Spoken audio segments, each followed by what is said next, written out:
राधे राधे मेरे प्यारे भाइयों बहनों माताओं व बंधुओं, संस्कार की बातें चैनल में आपका स्वागत है। बंधुओं, आज आप सभी को दिवाली की शुभकामनाएं। भगवान आप पर प्रसन्न हो और आपकी हर मनोकामना पूरी हो। आपके घर में लक्ष्मी जी का स्थायी वास हो, यही मेरी भगवान से आप सभी के लिए प्रार्थना है। बंधुओं, आज दीपावली के शुभ अवसर पर मैं आपको सुना रही हूँ महालक्ष्मी की कथा।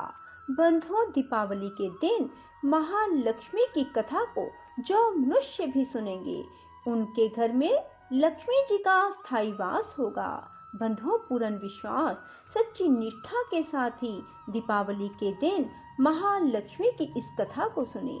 बंधुओं, यदि आपने YouTube चैनल संस्कार की बातें अब तक सब्सक्राइब नहीं किया तो जरूर करें और बेल आइकन दबाना ना भूलें। बोलो महालक्ष्मी जी की जय हो। श्री सूत जी कहते हैं, सब पातकों का नाश करने वाले जटा तीर्थ में स्नान करके विशुद्ध चित्त वाला पुरुष लक्ष्मी तीर्थ को जाए। जो जो कामना मन में रखकर मनुष्य लक्ष्मी तीर्थ में स्नान करता है वह सब प्राप्त कर लेता है।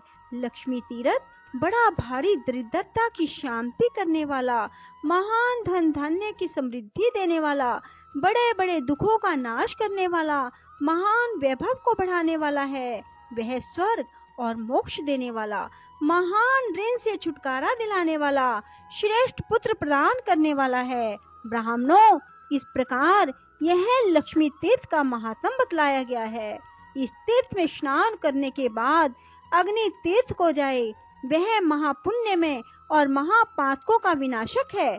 पूर्व काल में रावण को उसकी सेना सहित मारकर विभीषण को लंका का राजा बनाकर दशरथ नंदन श्री रामचंद्र जी जब सीता और लक्ष्मण के साथ सेतु मार्ग से गंधमादन पर्वत पर आए, तब लक्ष्मी तीर्थ के किनारे ठहरकर उन्होंने देवताओं, ऋषियों और पितरों के समीप वहां अग्निदेव का आवाहन किया। तब लक्ष्मी तीर्थ से कुछ दूर पर अग्निदेव महासागर से ऊपर उठे और मानव रूपधारी श्री रघुनाथ जी को देखकर इस प्रकार बोले, राम, राक्षसों को भय देने वाले महाबाहु श्री राम, आपने जो रावण का वध किया है वह जानकी जी के पातिव्रत्य धर्म के बल से ही संभव हुआ है।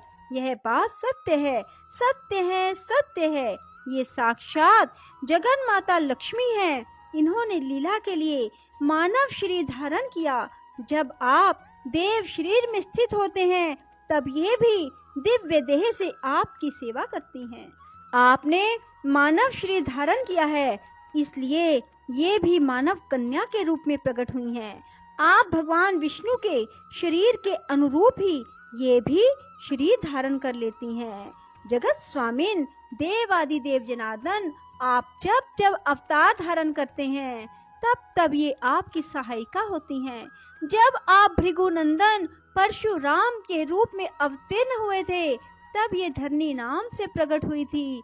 इस समय आपके साथ ये जनक नंदिनी सीता के रूप में प्रकट हुई हैं और भविष्य में जब आप श्री कृष्ण अवतार लेंगे तब ये रुक्मिणी होंगी।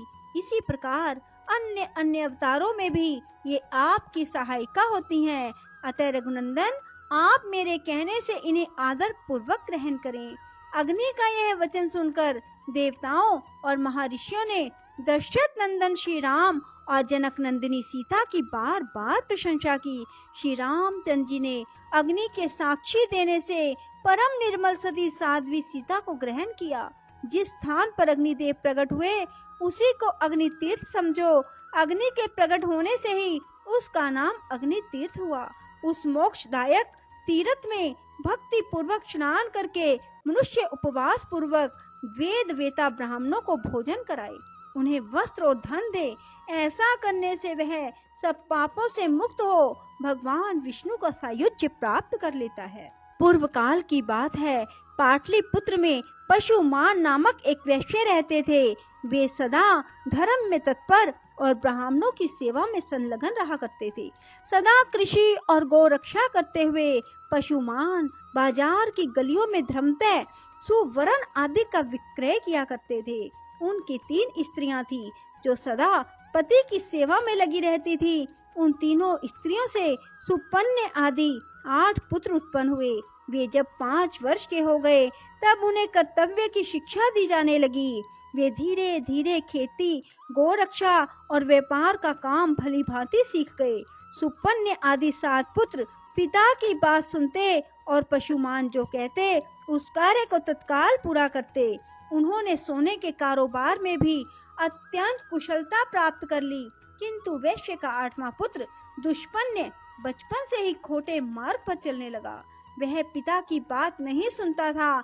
दुष्पन्य बाल्यकाल से ही बालकों को सताया करता था। पशुमान ने उसे दुष्कर्म परायण देखकर भी यह नादान है ऐसा कहकर उसकी उपेक्षा कर दी। तदंतर वैश्य के 8 पुत्र युवा अवस्था को प्राप्त हुए। 8वां पुत्र दुष्पन्य नगर के बालकों को दोनों हाथों में पकड़ लेता और कुआं, नदी या तालाब में फेंक देता।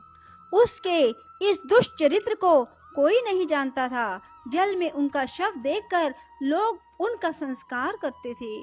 तब पुरवासियों ने आकर राजा से यह वृतांत निवेदन किया। उसका वचन सुनकर राजा ने ग्राम रक्षकों को बुलाया और आज्ञा दी, बालकों की मृत्यु का क्या कारण है इसका पता लगाओ। ग्राम रक्षक बालकों के मारे जाने के रहस्य का पता लगाने लगे, किंतु बहुत खोज करने पर भी उन्हें उन बाल घात का पता नहीं लगा। वे डरते हुए राजा के पास गए, बोले, महाराज, हम बहुत खोज करने पर भी यह ना जान सके कि कौन इस नगर में रहकर निरंतर बालकों की हत्या करता है। तदंतर किसी समय वह वैश्य बालक अन्य 5 बालकों के साथ कमल निकाल कर ले जाने के बहाने सोवर के निकट गया। वहां उसने उन बालकों को जबरदस्ती पकड़कर पानी में डुबो दिया।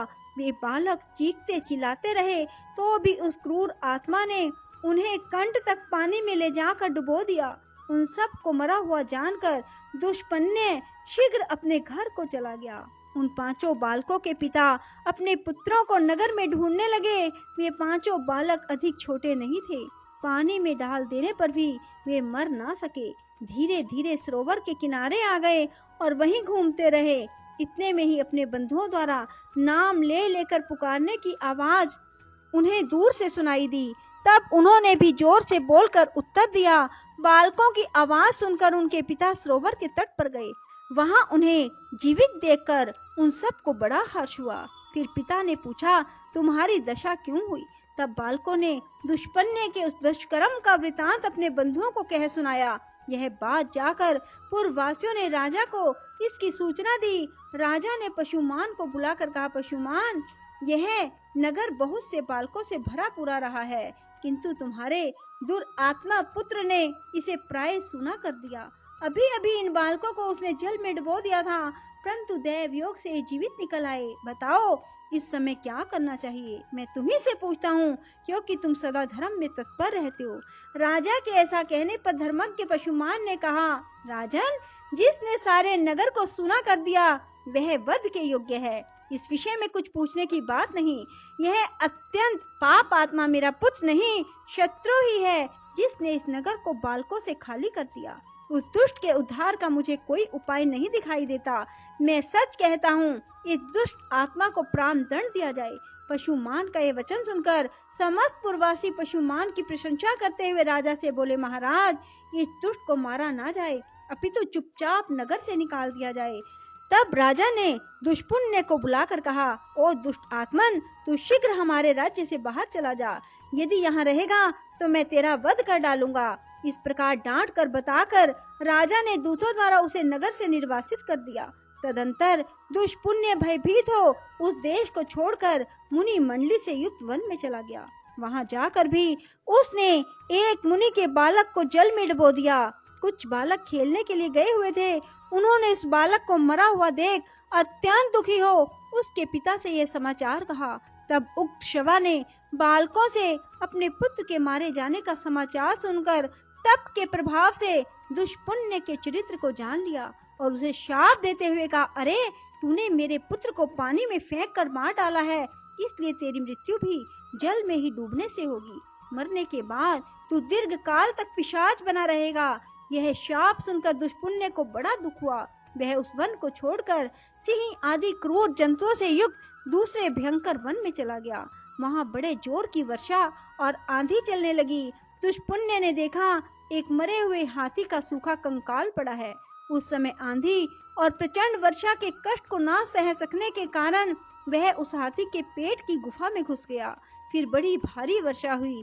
जल का महान प्रवाह हाथी के पेट में भी भर गया। हाथी का शव उस महाप्रवाह में बहते बहते समुद्र में चला गया।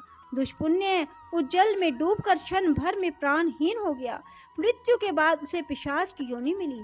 भूख प्यास से पीड़ित होकर वह भयानक रूपधारी पिशाच अनेक प्रकार के दुख सहता हुआ गहन वन में रहने लगा। एक वन से दूसरे वन में दौड़ता और कष्ट भोगता हुआ वह क्रमशः दंडक अरण्य में आया। वहां उसने उच्च स्वर से पुकार लगाई, हे तपस्वी महात्माओं, आप लोग बड़े कृपालु और सब प्राणियों के हित में तत्पर रहने वाले हैं। मैं दुख से अत्यंत पीड़ित हूँ, अतः मुझे अपनी दया दृष्टि से अनुग्रहित करें। पूर्व काल में मैं पाटलिपुत्र नगर में पशुमान का पुत्र दुष्पुण्य नामक वैश्य था। उस समय मैंने बहुत से बालकों की हत्या की। अब मैं पिशाच योनि को प्राप्त हुआ हूँ। भूख प्यास सहन करने की मुझ में शक्ति नहीं रह गई, अतः आप लोग कृपा करके मेरी रक्षा करें। तपोधनों, जिस प्रकार मैं पिशाच योनि से छूट जाऊं वैसा प्रयत्न करो। पिशाच का यह वचन सुनकर तपस्वी मुनियों ने महर्षि अगस्त्य जी से कहा, भगवान, इस पिशाच के उद्धार का कोई उपाय बताओ। तब अगस्त्य जी ने अपने प्रिय शिष्य सुतीक्ष्ण को बुलाकर कहा, वत्स सुतीक्ष्ण, तुम शीघ्र गंधमादन पर्वत पर चले जाओ। वहां सब पापों का नाश करने वाला महान अग्नि तीर्थ है। महामते, उस पिशाच के उद्धार के उद्देश्य से तुम उस तीर्थ में स्नान करो। अगस्त्य जी के ऐसा कहने पर सुतीक्ष्ण जी गंधमादन पर्वत पर चले गए और अग्नि तीर्थ में जाकर पिशाच के लिए स्नान का संकल्प करके वहां उन्होंने 3 दिन तक नियम पूर्वक स्नान किया। फिर रामनाथ आदि तीर्थों का सेवन और स्नान करके श्रेष्ठ ब्राह्मण सुतीक्ष्ण जी अपने आश्रम पर लौट आए। उस तीर्थ में स्नान के प्रभाव से वह पिशाच शीघ्र ही दिव्य देह को प्राप्त हुआ और सुतीक्ष्ण, अगस्त्य और अन्य तपोधनों को बार बार प्रणाम करके उनकी आज्ञा ले प्रसन्नता पूर्वक स्वर्गलोक को चला गया। बोलो लक्ष्मी माता की जय हो। राधे राधे। जय श्री कृष्णा। बंधुओं, यदि आपको हमारी वीडियो पसंद आए तो इसे लाइक करें और शेयर भी जरूर करें। धन्यवाद।